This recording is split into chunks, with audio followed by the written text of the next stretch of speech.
বাবে অত্যন্ত প্ৰতিশ্ৰুতিৰে পূৰ্ণ আছিল।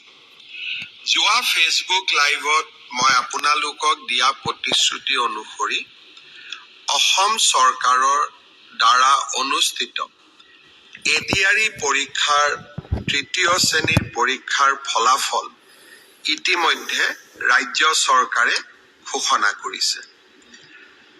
যোৱাকালি এডিআৰই পৰীক্ষাৰ পিছত police constable, sub inspector of police, গৃহ বিভাগৰ অধীনত থকা বিভিন্ন পৰীক্ষাৰ ফলো অসম চৰকাৰৰ গৃহ বিভাগে ঘোষণা কৰিছে।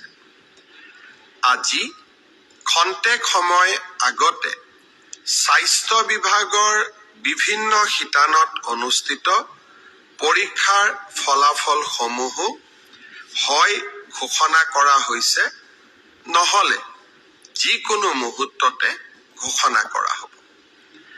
মই আপোনালোকক জনাবলৈ পাই সঁচাকৈয়ে আনন্দিত যে অহা 15 তাৰিখে চতুৰ্থ শ্ৰেণীৰ বাবে আমি অনুষ্ঠিত কৰা এডিআৰই পৰীক্ষাৰ ফলাফলো দিনৰ 10:30 বজাত আমাৰ চৰকাৰৰ ফালৰ পৰা ঘোষণা কৰা হ'ব। আৰু এই প্ৰক্ৰিয়াকে আগুৱাই লৈ গৈ 15, 16, 17 এই যিকোনো এটা দিনত post graduate teacher, graduate teacher তাৰো ফলাফল আমি ঘোষণা কৰিম। আৰু শেষত আমি প্ৰাথমিক শিক্ষা বিভাগৰ বাবেও শিক্ষক শিক্ষয়িত্ৰীৰ পৰীক্ষাৰ ফলাফল আমি ঘোষণা কৰিম।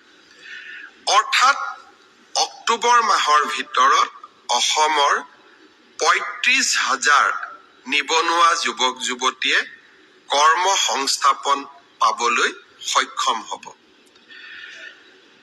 যোৱাকালি